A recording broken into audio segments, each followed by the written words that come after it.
I don't know if you guys can hear the exhaust when I was driving, but damn, let me tell you, just the MagnaFlow exhaust in the back changed the tone of the car a lot. I was a little skeptical in the previous video you guys should have seen when we installed the MagnaFlow rear box muffler.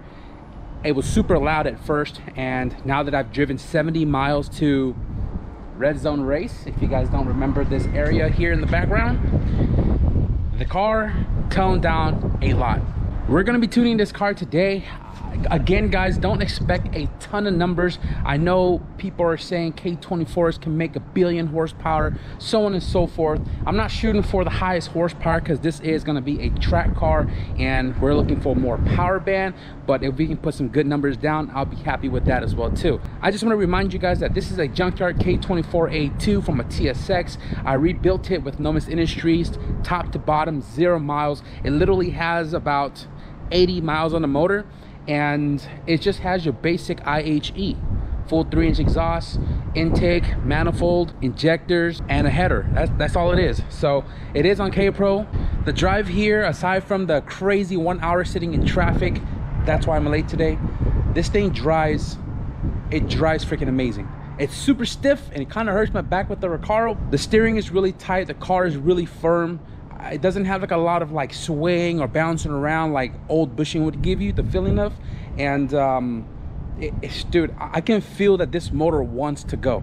And I didn't really get on it because it's not tuned for the 24. It has the K20 tune in it, which was the previous engine, but I can't wait to get this thing running full potential. So the KRX is literally going to be my, again, daily driver. I'm going to take it to the track. I'm definitely going to drag race it because that's what I do. And just my all-around car pretty much. And definitely stoked for that. I'm definitely stoked to be back in the driver's seat of this car. So Geith and Zaid pulled to the shop, and we're about ready to get this car up on the dyno. So they had to pull this wagon out under the dyno, and it's an RT 4-wheel drive wagon. I guess it used to be turboed. It's not turboed anymore.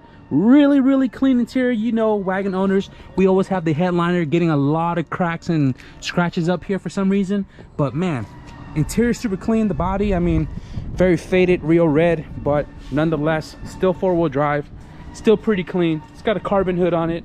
I'm jelly, but they were just telling me about, I guess, this Mustang, right? You guys said I'll be what? Mind blown or something? I want to be mind blown? All right, I have not seen this car yet. I have not seen underneath it or nothing. So first of all, really freaking clean. Full interior too? Sheesh. Oh shit. What in tarnations, dude?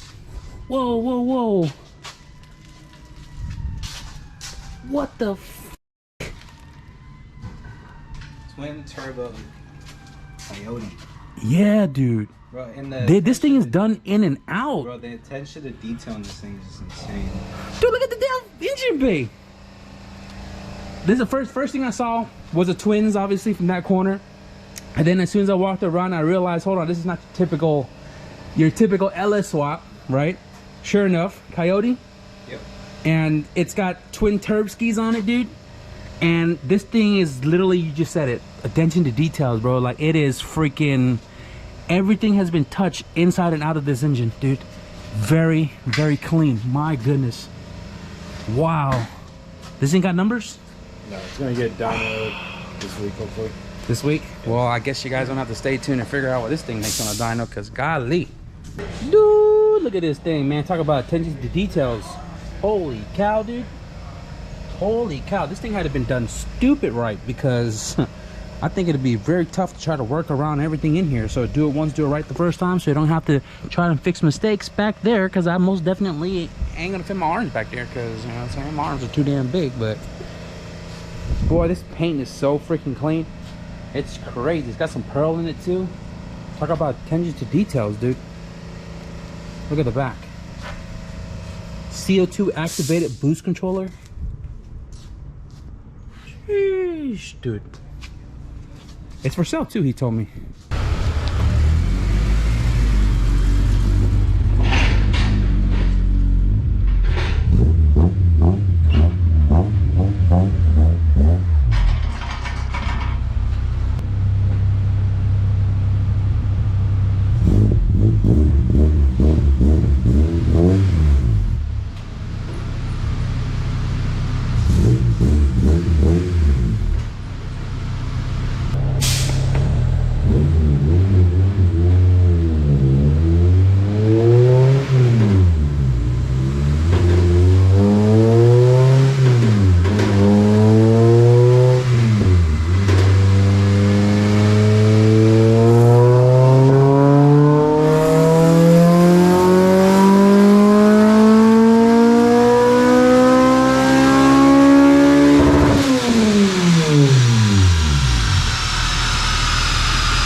K22.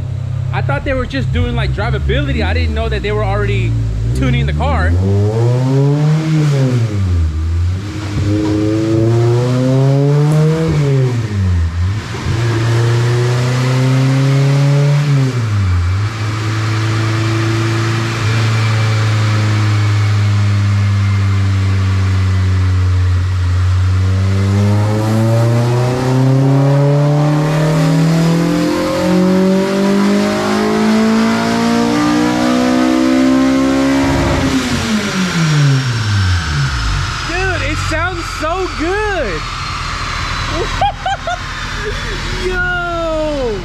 That's crazy. So they didn't build a map from scratch. They used the K20 already tuned map, so it was already a great map to start with, and they just pretty much like worked on that map to work with the 24 and, you know, do their adjustments accordingly. And bro, we already made 20 more horsepower than the K20 that was in it before. That's freaking crazy, dude. Wow. That red zone sauce, man, I appreciate that. That's already exceeding my expectations already. That's crazy. Wow. Pump gas, stock VTC, guys, stock Junkyard K24a2 TSX motor right there.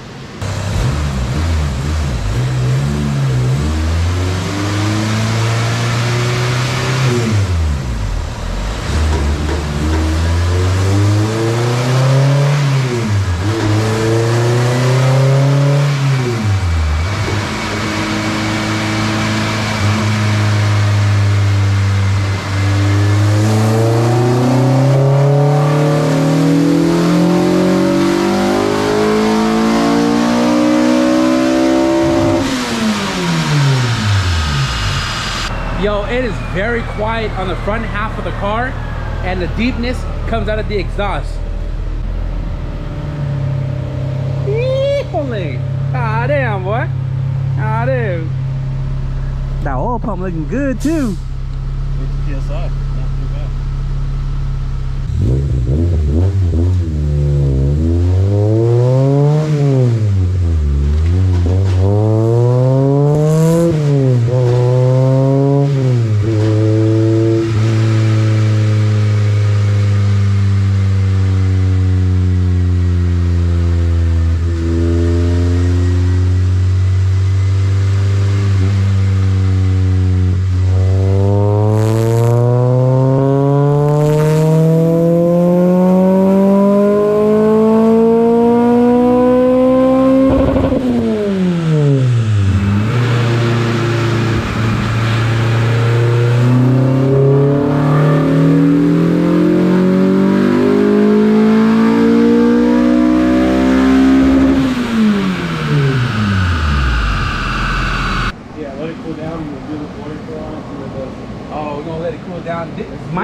This is warm. This is 205 on the full temp. So yeah, most definitely. This is basically what the car will be running at most of the time, but we'll do one cool down run, and that'll be your glory pull. So at 209 making 220, 226, that's what I'd be like. Say if I go hot on the track. Yeah, if you go hot on the track, this is the power it's making. 226. So we're gonna do a quick little cool down and run the car cooler to see if we can pick up more. Yeah, it should pick up another at least 2 horsepower.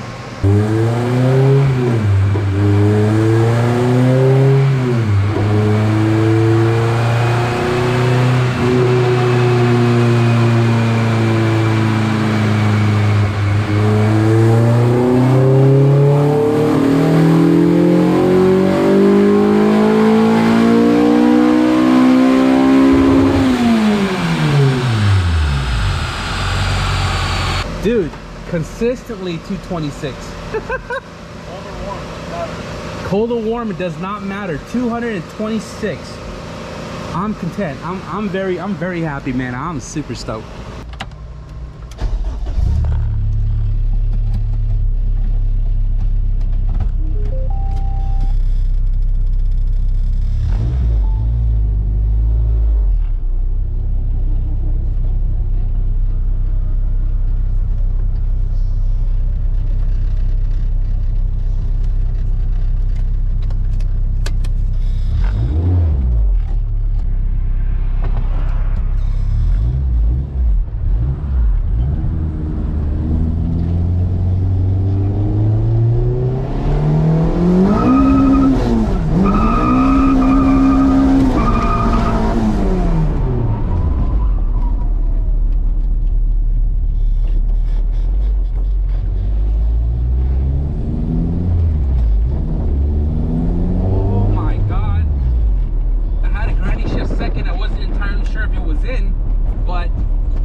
down, dude. The thing is, when you get on it, the whole entire muffler just went quiet. Like, it goes quiet on the inside of the car. That's exactly what I was shooting for. Damn, that shit was, oh my God.